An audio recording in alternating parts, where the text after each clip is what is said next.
كن يسقال بقولي لحدنكي حرية دبا إنتان لقاعدن كور دلا وحيا هيد سب ديستريك باي وحيا هيد دق مسكتو قبل دق مسكتنا ما هين توليه ما أنت قبل باي مرس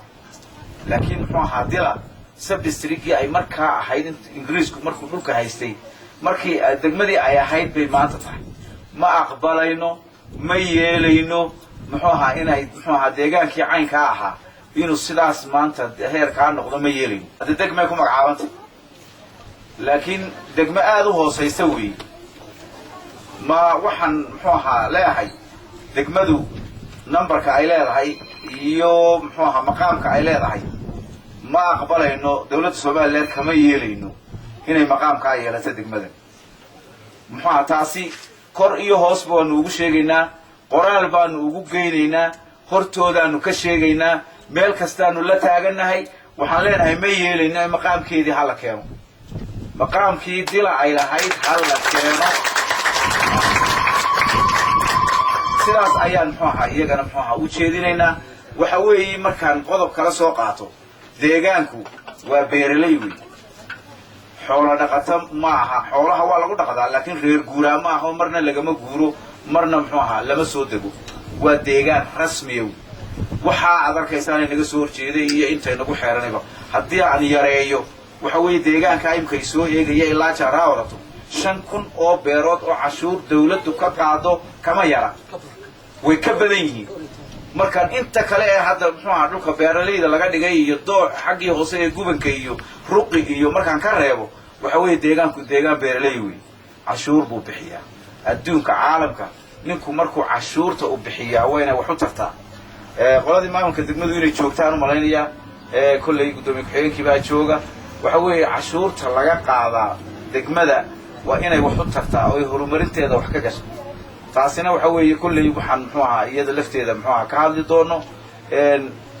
mar haddaan taxpayer nahay cashuur bixiyanaayna waxa weeye dawlad kasta noocay doonta ahaatee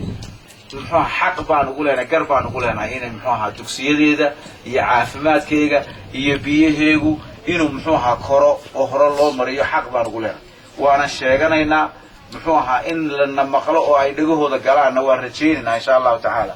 intaasina muxuu ahaa waxaan u jeedinayaa waxaan oo aan ku soo gabagabeynayaa baaqi aan u jeedinayaa dawladda oo leeyahay degmada dila ma istaahisho idinkamana istaahisho in ay muxuu ahaa maqaamkeegu sidaa noqdo in muxuu ahaa dugsigeegu sidaas noqdo muxuu ahaa dadka ayaa horta kulli wax qabsada anagu kulli diyaar baan inaan wax qabsano laakiin in muxuu ahaa maqaamkeega ay ku soo noqoto waan rajaynaynaa xagga dadka u dhashay inay kaga soo noqoto waan rajaynaynaa xagga dawladda inay kaga soo noqotana waan rajaynaynaa geed gaaban iyo geed dheerna waan u fuulaynaa inta halka la gaaro insha Allah taala waxaan degmada waan ku dhaqmayaa kuma dharan waxaan idin sheegayaa shaka halka ka hadlay waxaan aariyaa ugu bahadnaqayaa inay ka hadlayeen dadka dantiisa iyo ardayda danteeda aad baa ugu mahadsantiin sidaa wax u tusteen ugu sheegteen mid baan ku tarsanayaa